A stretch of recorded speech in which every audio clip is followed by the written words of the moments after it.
Bisri Samsuri, Kiai Halim Lemuding, Kiai Abdullah Fakih Mas Kumambang Gresik, Kiai Asnawi Kudus, Kiai Mas Nawawi Pasuruan, Kiai Haji Dahlan Abdul Kohar Mojokerto, dan Kiai Haji Raden Muntoha Madura. Istilah Nahdlatul Ulama pertama kali muncul atas usulan Kiai Haji Mas Alwi bin Abdul Aziz dari sebutan yang sebelumnya dilontarkan Kiai Abdul Hamid, pimpinan Pondok Pesantren Sedayu Gresik, dalam rapat para ulama pendiri di Kampung Kertopaten, Surabaya. Sedang lambang Nahdlatul Ulama dicipta oleh Kiai Ridwan Abdullah. Sejak berdirinya hingga kini, Nahdlatul Ulama mempunyai komitmen yang tegas dalam mengiringi perjalanan sejarah Republik Indonesia. Untuk menegaskan prinsip dasar organisasi ini, maka Kiai Haji Hasyim Asy'ari merumuskan kitab Qonun Asasi atau prinsip dasar. Kemudian juga merumuskan kitab I'tiqad Ahlussunnah wal Jamaah. Kedua kitab tersebut kemudian diejawantahkan dalam Khitoh Nahdlatul Ulama yang dijadikan sebagai dasar dan rujukan warga Nahdlatul Ulama dalam berpikir dan bertindak dalam bidang sosial, keagamaan, dan politik. Apa yang dikatakan cultural properties, milik-milik atau hak-hak milik apa itu namanya budaya, sudah ada beratus-ratus tahun sebelum.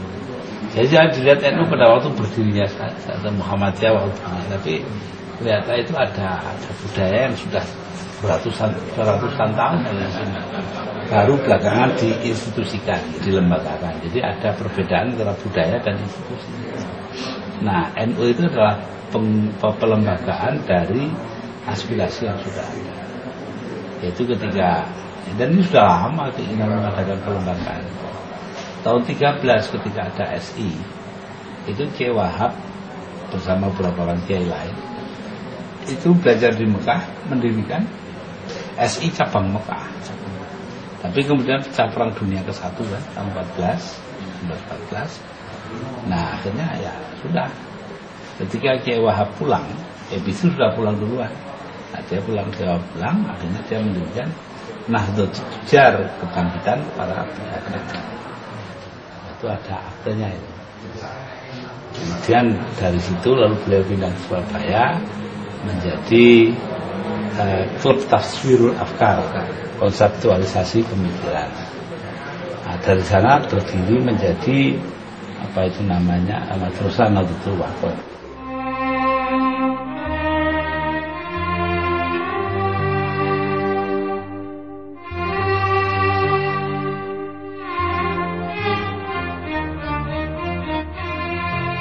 Kalangan pesantren yang sejak awal dengan gigih melawan kolonialisme merespon kebangkitan nasional 1908 dengan membentuk organisasi pergerakan seperti Nahdlatul Wathon atau Kebangkitan Tanah Air pada tahun 1916 di Kawatan, Surabaya, yang dipelopori Kiai Wahab Hasbullah bersama Kiai Haji Mas Mansur, yang kemudian keluar dari Nahdlatul Wathon aktif di Muhammadiyah.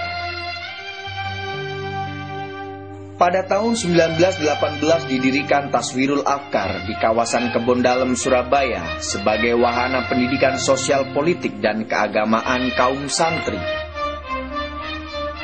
Sebelumnya, sepulang dari menempuh pendidikan Islam di Mekah, Kiai Wahab sempat mendirikan Nahdlatul Tujar atau Pergerakan Kebangkitan Kaum Sodagar.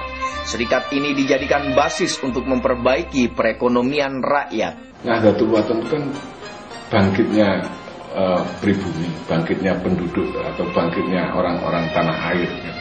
Itu sekolahan itu namanya seperti itu. Jadi sudah ada satu bukti ya bahwa NU itu dalam gerakannya itu membangun nasionalisme. Sekolahan yang pertama kali itu dinamakan Nahdlatul Wathon. Setelah itu Farul Wathon, Hidayatul Wathon. Di belakangnya itu mesti ada wathonnya. Wathon itu bahasa Arab, dalam bahasa Indonesia ini tanah air. Jadi ini sudah menunjukkan bagaimana NU melakukan pembangunan nasionalisme bangsa melalui cara-caranya sendiri. Pada perkembangan berikutnya, Nahdlatul Wathon kemudian berkembang sangat pesat dan memiliki cabang di beberapa kota. Selain di Surabaya, juga di Gresik, Malang, Banyuwangi, Semarang, hingga di Menes, Banten. Ketika Raja Ibnu Saud hendak menerapkan asas tunggal, yakni madhab Wahabi di Mekah, serta hendak menghancurkan semua peninggalan sejarah Islam maupun pra-Islam yang selama ini banyak diziarahi karena dianggap bid'ah, mendapat sambutan hangat dari kaum modernis di Indonesia, baik kalangan Muhammadiyah maupun PSII. Sebaliknya, kalangan pesantren yang selama ini membela tradisi keberagaman yang sudah berlangsung lama, menolak pembatasan bermadhab dan penghancuran warisan peradaban tersebut. Didorong oleh minatnya yang gigih untuk menciptakan kebebasan bermadhab serta peduli terhadap pelestarian warisan peradaban, maka kalangan pesantren terpaksa membuat delegasi sendiri yang dinamai dengan Komite Hijaz. Komite ini diketuai Kiai Haji Wahab Hasbullah bersama Syekh Ahmad Ghonaim Al-Misri dan Kiai Asnawi Kudus. Dengan dukungan Haji Hasan Gipo dan Haji Burhan, berhasil dikumpulkan dana untuk memberangkatkan para kiai ke Mekah. Atas desakan kalangan pesantren yang terhimpun dalam Komite Hijaz dan tantangan dari segala penjuru umat Islam di dunia, maka Raja Ibnu Saud mengurungkan niatnya. Hasilnya, hingga saat ini di Mekah bebas dilaksanakan ibadah sesuai dengan madhab mereka masing-masing. Itulah peran internasional kalangan pesantren pertama yang berhasil memperjuangkan kebebasan bermadhab dan berhasil menyelamatkan peninggalan sejarah dan peradaban yang sangat berharga. Nah, kemudian Nahdlatul Wathon ini mempunyai kegiatan yang menyangkut ibadah haji.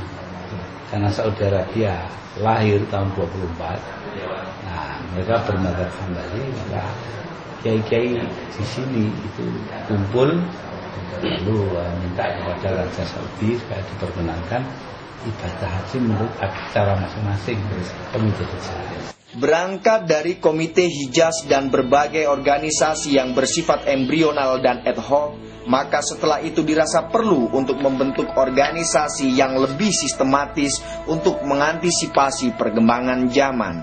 Setelah berkoordinasi dengan berbagai kiai se-Jawa dan Madura, maka muncullah kesepakatan untuk membentuk organisasi yang dinamakan Nahdlatul Ulama. Nah, ketika kemudian kan dapat jawaban bahwa boleh, ya sudah, bubarkan teorinya Komite Hijaz. Tapi lalu Kiai Hasim diberitahu bahwa eman-eman itu kalau bubar, teruskan aja lah. Nah, dapat nama Nahdlatul Ulama itu meminjam dari kitab Syarah Al-Hikam, Syarah Al-Hikam dari Ibnu Athaillah As-Sakandari, bahwa di sana ada kata-kata la tashab man la yunhiduka ilallahi haluhu wa la yadulluka ilallahi maqaluhu. Jangan kau temani, artinya jangan jadikan guru orang yang tingkah lakunya tidak membangkitkan kamu kepada Allah. La yunhiduka ilallahi haluhu wa la yadulluka ilallahi maqaluhu, dan kata-katanya tidak menunjukkan kamu kepada Allah. Jadi NU itu lahirnya karena itu. Lalu bagaimana hakikat NU? Ya, seorang atas seperti Talib telah cerita pada saya bahwa NU ini adalah organisasi yang aneh, psikik. Dalam statutanya ditulis berdiri untuk 29 tahun. Nah, mana ada begitu. Nah, tapi dia ya, 29 tambah 26 kan 55. Pertama kali NU menjadi pemenang dalam pemenang ketiga dalam pemilu di atas PKI ya 55. Kemudian 55 ditambah 29 84. Ketika itu merubah asasnya dari asas Islam menjadi asas Islam. Jadi di sini kita sudah melihat bahwa ada kaitan erat gitu dengan masalah-masalah kebangsaan.